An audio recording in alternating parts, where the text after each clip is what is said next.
Assalamualaikum warahmatullahi wabarakatuh. Salam Pramuka. Perkenalkan, saya Fania Kalista Rifat dari Ambalan Kiai Haji Hasyim Asy'ari dan Cut Nyadin, gugus depan 14.105-14.106. Pada kesempatan kali ini, saya akan mempresentasikan mengenai sejarah pramuka di Indonesia dan di dunia.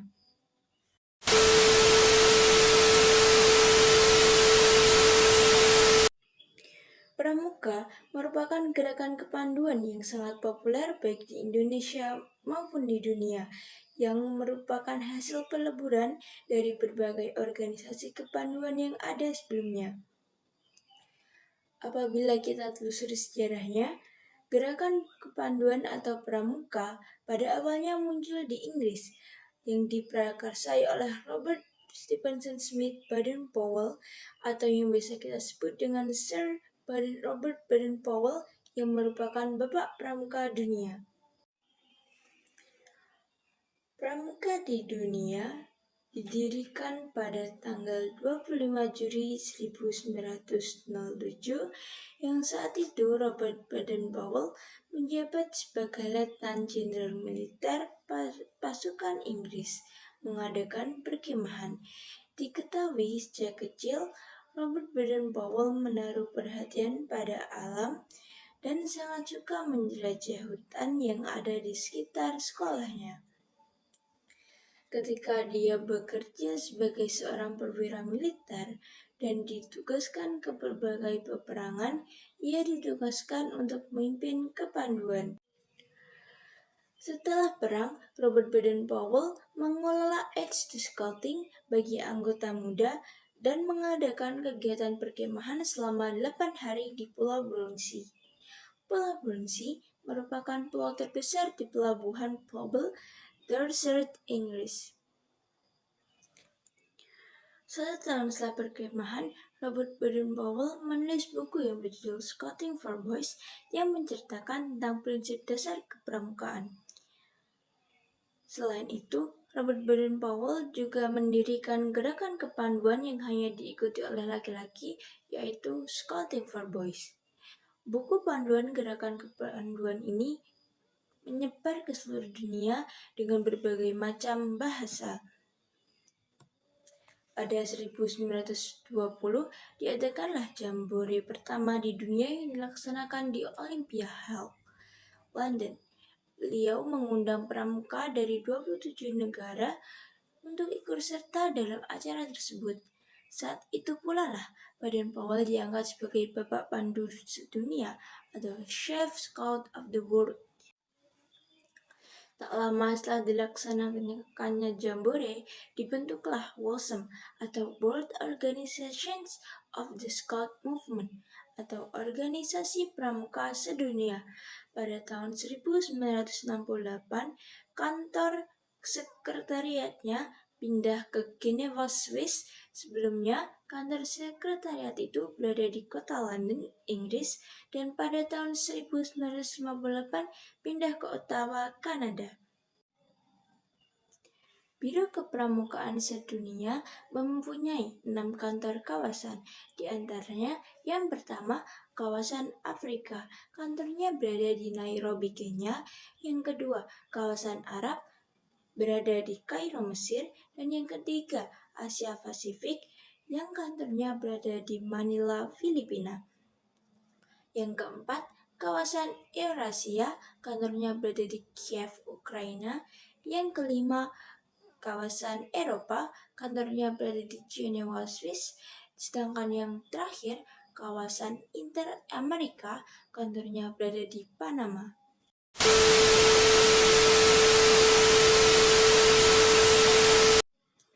Baik, selanjutnya saya akan menjelaskan tentang sejarah pramuka di Indonesia. Awal terbentuknya pramuka di Indonesia ditandai dengan berdirinya organisasi milik Belanda bernama National Padvinder Organisasi atau NPO di Bandung pada 1912. Lalu, NPO tersebut berubah nama menjadi NIPV atau Nederland Indische Padvinder Vereniging. 4 tahun setelahnya, Mangkunegara VII juga membentuk organisasi kepanduan pertama yang bernama Javanese Pathfinder Organisasi atau JPO. Lahirnya JPO setelahnya menjadi pemicu munculnya gerakan nasional lain yang sejenis, seperti Hizbul Wathan atau HM pada 1918, Young Java Pathfinders tahun 1923, dan National Pathfinders. Melihat situasi ini, Belanda pun mulai melarang keberadaan organisasi kepanduan di luar kepemilikan mereka menggunakan istilah Pathfinders. Seiring berjalannya waktu antara tahun 1928 hingga 1935, gerakan kepanduan Indonesia semakin marak seperti Pandu Indonesia, Pathfinder Organisasi of Pasundan, Pandu Kesultanan, Sinar Pandu Kita, dan Kepanduan Rakyat Indonesia. Guna menggalang kesatuan dan persatuan, Badan Pusat Persaudaraan Kepanduan Indonesia atau BPPKI menyelenggarakan acara perkemahan Kepanduan Indonesia Umum atau Perkino di Yogyakarta pada 19 sampai 23 Juli 1941. Setelah Indonesia merdeka, beberapa tokoh kepanduan berkumpul di Yogyakarta dan mengadakan kongres pada 27 hingga 29 Desember 1945 di Surakarta. Kongres ini melahirkan Pandu Rakyat Indonesia atau PRI pada 28 Desember 1945.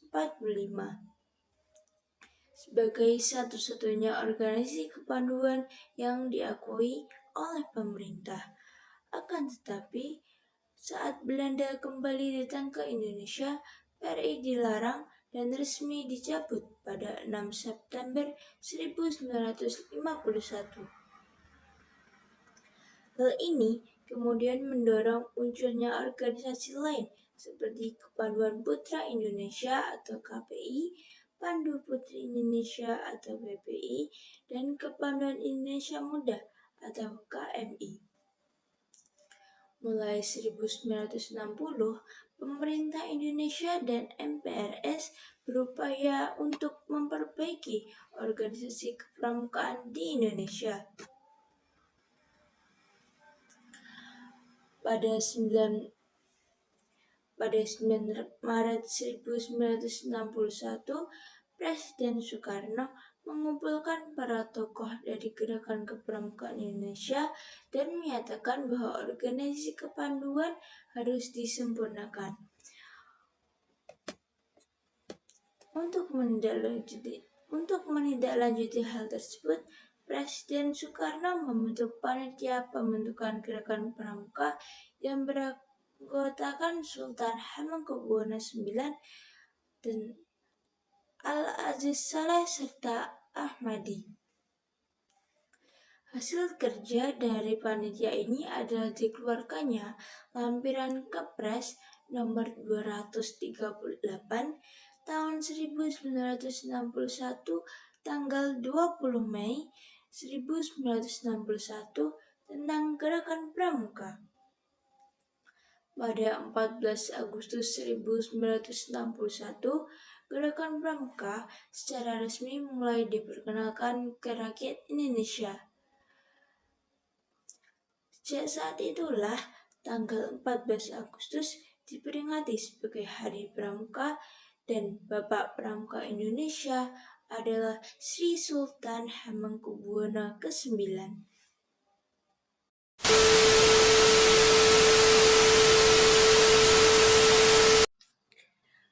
Sekian presentasi dari saya. Bila ada kurang dan lebihnya saya mohon maaf. Wassalamualaikum warahmatullahi wabarakatuh. Salam Pramuka.